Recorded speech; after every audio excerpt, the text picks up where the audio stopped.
Qualified with 7 points. तो England पे thank you जनाब। अच्छा मेरे पैनल ने मुझे जवाब दे दिया है। इंग्लैंड का मैं आपसे ये बता देता हूँ कि इंग्लैंड ने जो है ना वो फुटबॉल के नाम पे ना धब्बा था जिस तरह से वो खेले थे। It was almost a shameful performance what they used to do. 8 बंदे 2 लाइनों में खड़े हैं और खेल इस तरह रहे हैं कि कहीं शॉट मिलती है, कोई कुछ छलांग मार के अपनी जिस्म मार के लेकर आ रहा है, वो घर मतलब कमिटमेंट लेवल वाज देयर, लेकिन दे वर सो फियरफुल ऑफ लूजिंग कि मतलब इन्होंने हैरान कर दिया कि मेरे ख्याल में जो सबसे इस मतलब टूर्नामेंट की माथी तरीन टीम थी रिपब्लिक ऑफ आयरलैंड, शायद उन्होंने इससे ज्यादा अटैक किए जितना इन्होंने किया। It was shameful in the ball position. Her match में जो इंग्लैंड ने खेला है सिवाय मेरे ख्याल से स्वीडन वाला भी, वो भी 50, मतलब इनकी हर मैच में पोजीशन 50% से कम ही रही। और एक्चुअली वो मैं आपको बड़ा इंटरेस्टिंग बात बताऊं, फ्रांस के मैच में they had 1 shot on target and they scored a goal. ठीक है, फ्रांस हैड 20 से ज्यादा शॉट्स ऑन टारगेट। ठीक है, अब आप मीडिया की बात करते हैं, सारी इंग्लिश मीडिया के सारे न्यूज़पेपर, सन, ये वो, गार्डियन, ये जितने भी हैं, बीबीसी, स्काई स्पोर्ट्स, वो क्या कह रहे हैं, we should take the positives out of this, क्योंकि फ्रांस फेवरेट से हमने उनसे ड्रॉ कर ली। How can you take a positive out of the match जिसमें आपने एक शॉट मारी हो, मतलब 21 से आ सकते और आपको एक टीम ने गोल मारा 22 पासेस के और बाद। मेरे ख्याल में शायद इटली के खिलाफ इट वाज इटली की 34 थे शायद goals on shots on goal. लेकिन बात मैं ये कह रहा था कि ना उनकी जो अच्छा और जो एक मजे की बात है इसमें मैं आपसे कहना वो फियर ऑफ डिफीट, वो ये है कि इंग्लैंड जो काम करना आता है ना उसको उसमें ही दे आर रियली गुड। ये जो क्रॉसेस के ऊपर करना, जब कभी भी इस टूर्नामेंट में इंग्लैंड आगे आए हैं उन्होंने क्रॉसेस दिए हैं, they always were a threat. वो लगता था ये गोल निकाल जाएंगे। अब आई डोंट नो कि उन्होंने क्यों नहीं किया, लेकिन ये है कि और सबसे मेरे ख्याल में one of the best back line जो थी वो इंग्लैंड के पास थी, सबसे सेटल्ड और अच्छे डिफेंडर्स जो हर लिहाज से ग्राउंड पे भी अच्छे थे, एयर पे भी अच्छे थे। लेकिन इतनी गंदी क्या कहते हैं स्ट्रेटेजिकली इतनी गंदी टीम और इतनी डरपोक टीम मेरे ख्याल में शायद पहले हिस्ट्री में ना आई हो कभी। Even the match against England की अपनी ऐसी टीम नहीं है। Even the match against Ukraine जो था वो आप शायद हम सारे मिस कर गए कि उसमें एक गोल कर दिया था यूक्रेन ने, और वो पूरा गोल लाइन के आगे ही था, और लेकिन जो ऑफिशियल्स हैं उन्होंने गोल नहीं दिया। Had it given as a goal तो शायद इंग्लैंड क्वालीफाई ना करती। लेकिन उस पे ये पॉइंट है कि वो इंग्लैंड सपोर्टर्स ये कहते हैं इन द फर्स्ट प्लेस जब वो बॉल थ्रू खिलाई गई थी तो स्ट्राइकर वैसे ही ऑफसाइड था, वो भी रेफरी ने देखा गोल में, तो in the end it balances out, और वो जर्मनी वाला भी उनका ठीक हो गया था goal line. But anyways England का सॉरी एक चीज मैं ऐड करना चाहता हूँ इंग्लैंड के बारे में। इंग्लैंड के बारे में कल हमने पिछले एपिसोड में डिस्कशन की है, एक चीज मैं भूल गया था, वो बड़ी इंपॉर्टेंट है कि पीपल से कि इंग्लैंड के जो क्लब जो सबसे ज्यादा यूथ प्लेयर्स प्रोड्यूस करता है वो आर्सेनल है। आर्सेनल कोई इंग्लिश प्लेयर्स तो नहीं प्रोड्यूस करता, वो तो सारे फ्रांस से प्लेयर लेके आते हैं। उन्होंने कौन सा उन्होंने उनका जो कर दिया, और इंग्लिश टीम उनका जो वॉलकॉट है वो साउथहैम्पटन से लेके आए हैं वो। ठीक है, वो कैसे ब्रिटिश मतलब आप ये कहना चाहते हैं कि आवे का हवा बिगड़ा हुआ है और टाइम हैज कम कि इंग्लैंड की फ्रेलिटीज जो हैं, फ्रिजिलिटीज, इंग्लैंड जब तक क्लब फुटबॉल और कवर्ड आइस आपको ज्यादा नजर आती है और टेंटेटिव है और कोई रिएक्टिव सॉकर फुटबॉल नहीं खेल सकते और ओवर पैम्पर्ड हैं और इंटरनेशनल स्टेज पे they need to break in. Club versus country बहुत ज्यादा है उनका। Okay, and club versus country so that's it. अभी एक ब्रेक ले लें और उसके बाद जरा जल्दी से आएंगे। क्वार्टर फाइनल्स अब ऑलरेडी डिस्कस तो कर चुके हैं, ठीक हो गया जी। एक ब्रेक लेते हैं, don't go away, stay tuned to PTV sports, will be right back.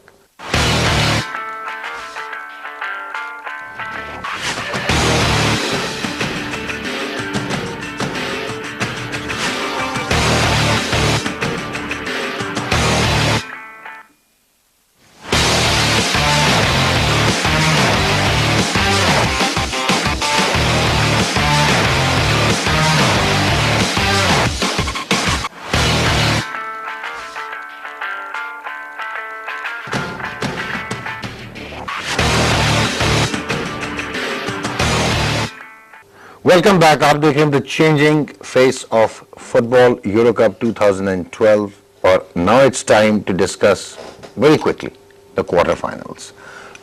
Check Republic 0, Portugal 1। Justice done? Absolutely. एक वर्ल्ड क्लास इस पूरे मैच में एक वर्ल्ड क्लास प्लेयर था जिसने डिफरेंस क्रिएट करना था, that was Ronaldo. He scored and Portugal one. Okay, मतलब कि नो एम्बिग्युइटी। हाँ। Czech Republic never ever tried to go and score a goal. वो उनको contain कर रहे थे and they were trying to go drag it to the match में there was only one team that had the ability to score a goal and that was Portugal. Why 1-0 then? Because I did not do it. They parked the whole bus in front of their own goal. Centre forward ही नहीं आने वाला। दूसरा मुझे समझ फिर भी नहीं लग रही थी ये गोल किस तरह नहीं कर रहे। अच्छा, मतलब you want to tell me कि they were there, but clinical finish नहीं हो रहा था। उनसे लास्ट सर्व में जाके क्लिक नहीं कर रहे थे वो। Basically Czech Republic ने England मोड ऑन किया था, वो भी they were throwing themselves in front of the ball. इसके बाद लगता है अच्छा वीजा है अब UK नहीं है तो फिर मुश्किल हो जाएगा मुझे लग रहा है। Okay, Greece versus Germany 4-2।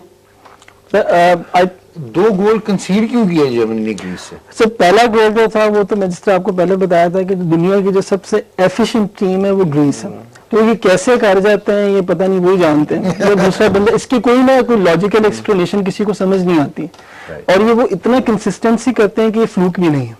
Okay, ठीक है, वो कंसिस्टेंटली ऑलवेज स्कोर अ गोल। एक गोल वो जरूर करेंगे चाहे हारे या जीते, 2004 से लेके मेरे ख्याल में किसी मेजर टूर्नामेंट के अंदर वो उन्होंने क्वालिफिकेशन अपनी स्किप नहीं होने दी है। They always have been there, ये बहुत बड़ी अचीवमेंट है।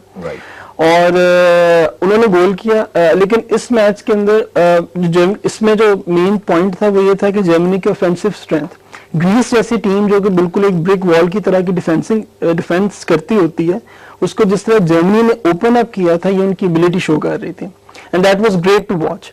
और इसी मैच की वजह से मैं ये समझता हूँ कि स्पेन की, क्योंकि अब players they are catching on and probably some of them will be gone by at least 3 or 4 years, ये खत्म हो जाएगा उनका, ये वाली जनरेशन जो है वो रिटायर हो जाएगी। नहीं, लेकिन नेक्स्ट उनकी स्ट्रेंथ तो आएगी ना। नहीं, लेकिन अभी तक जो उनके आए हैं वो इस क्लास के प्लेयर्स नहीं, दे आर गुड, लेकिन जिस तरह के क्लास के ये ज़ेबी अलोंसो, ज़ेवियर के Spain is going through that purple patch जिसने 1970 everything they touched and Malcolm Marshall, Desmond Haynes जो है वो सब्स्टिट्यूट्स होते थे। Absolute. तो उनका भी यही हाल हुआ है इस वक्त।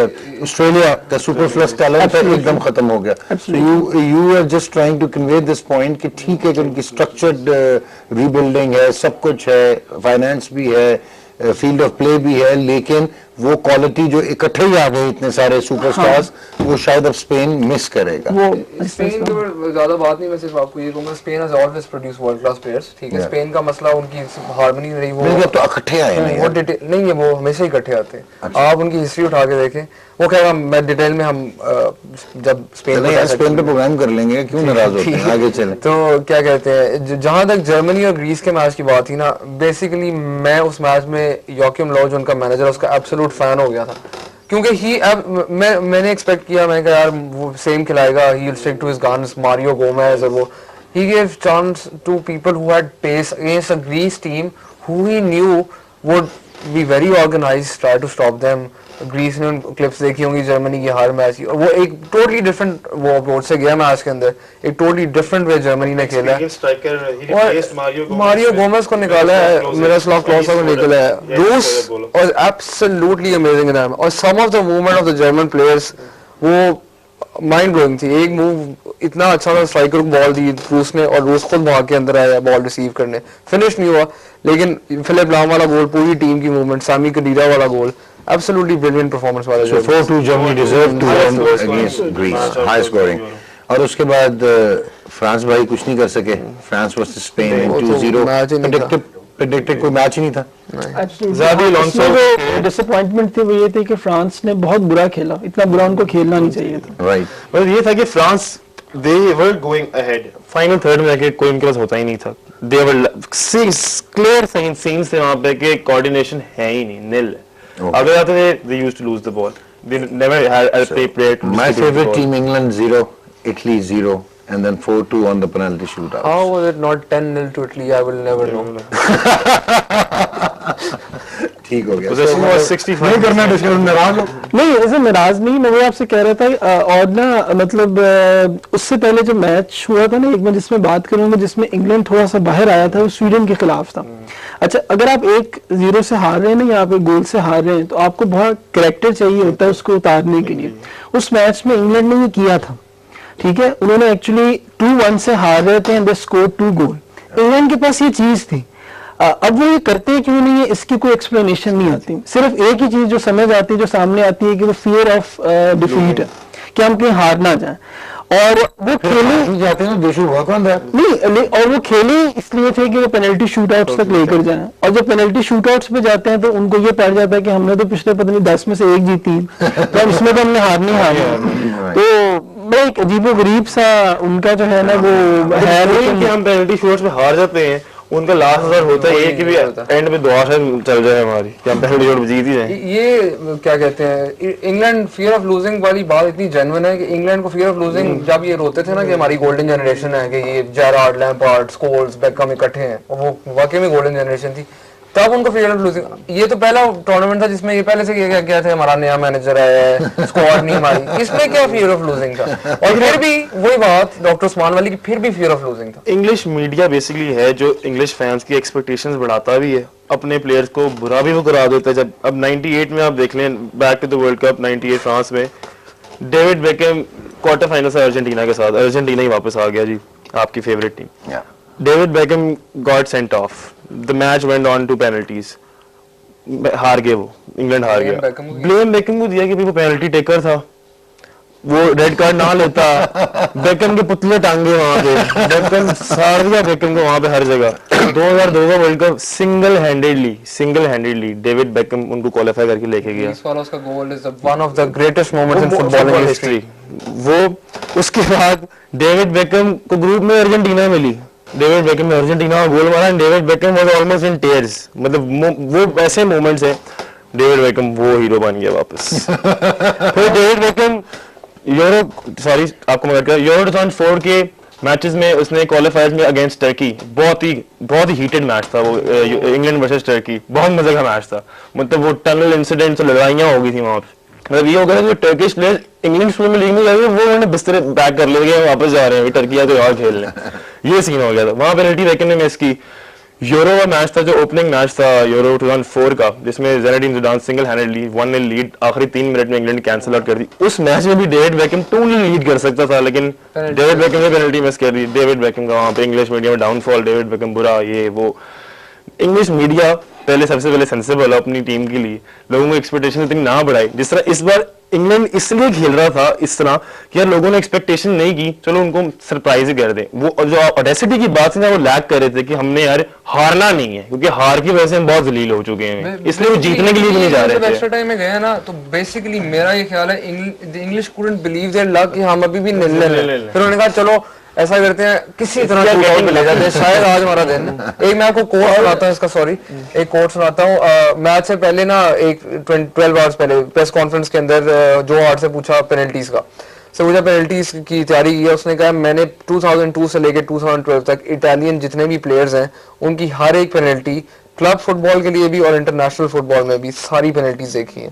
उन्हें सेम सवाल जान लुइजी से, बुफॉन से पूछा। उसने कहा कि मैं इतना फारिग नहीं कि मैं होटल में बैठ के पेनल्टीज देखूं। ठीक है, और उसने कहा जो मैं देखता हूँ मैं अभी ऑन एयर मेंशन भी नहीं कर सकता। और एक मैं चीज आपको इंटरेस्टिंग बात बताऊं ना, कि प्रीवियस टूर्नामेंट्स की निस्बत इंग्लैंड की ये वाली जो टीम थी, फुटबॉलिंग टर्म्स में वो ज्यादा बेहतर थी इनकी प्रीवियस टीम्स के। प्रीवियस टीम जो थी ना, उसमें एक चीज जो इनकी हमेशा रहती थी, वो एक पेस लैक करते थे। इस दफा इनके पास विंगर्स इतने अच्छे थे, पेसी थे, कि अगर उनको ये इस्तेमाल करते, दो इनएक्सपीरियंस और बड़ी यंगर एज के थे, लेकिन उससे क्या फर्क पड़ता है। जो सबसे यंगेस्ट टीम है वो अगर ग्रीस को फाड़ रही है जो है वो 4-2 करके, तो why can't they do it. तो लेकिन ये कि उनको चांस देने की बात है ना। तो इनके पास थियो वेलकॉट था और चेम्बरलिन था इस साइड के ऊपर, रूनी था which can play as a second striker. Rooney बुरा प्लेयर तो नहीं है ना, अगर वो परफॉर्म नहीं कर पाता दैट्स अनदर थिंग, लेकिन उसके पास चीजें जो एसेट्स हैं वो तो अपनी जगह पे मौजूद है। एक्सपेक्टेशन होती गोल्स की। अच्छा, देन दे हैड जेरार्ड जो कि भाग के आके जो है फिनिश करने वाला और तंग करने वाला प्लेयर है, और इस पूरे टूर्नामेंट में सेट पीसेस पे, कॉर्नर्स पर, क्रॉसेस पर जो सबसे थ्रेटनिंग टीम थी वो इंग्लैंड थी। अब ये सारी चीजें होने के बावजूद जस्ट नीडेड अ ब्रेन्स। मैं आपको बताता हूँ कि फर्क क्या होता है इंग्लैंड और ये, मैं एक नट शेल में जो है ना डिस्क्राइब कर देगा कि अगर इटालियंस डिफेंड करते हैं तो वो ये करके करते हैं, तुम हमें गोल करके दिखाओ। इटली अगर इंग्लिश करते हैं, यार इधर गोल ना हो जाए, जल्दी से इधर आओ। ये जो माइंडसेट का डिफरेंस है ना, वो है। शॉर्ट टर्म के ऊपर इंग्लैंड को एक ऐसा कोच चाहिए जो कि उनको एरोगेंट बनाए, जो उनको उनके एसेट के ऊपर जो है ना गुरूर दे, मुझे करके दिखना। जिससे आगे आपको बताता हूँ कि जोजे मोरिनियो ठीक है, ये इस टाइप की इनको शॉर्ट टर्म में चेंजेस चाहिए, और अगर ये कम्पीट करना चाहते हैं तो फिर इनको स्ट्रक्चरल चेंजेस चाहिए होंगे और प्लेयर्स इस किस्म के चाहिए होंगे जो कि नए फुटबॉल के अंदाज के मुताबिक खेल सकें। मेरा मानना है कि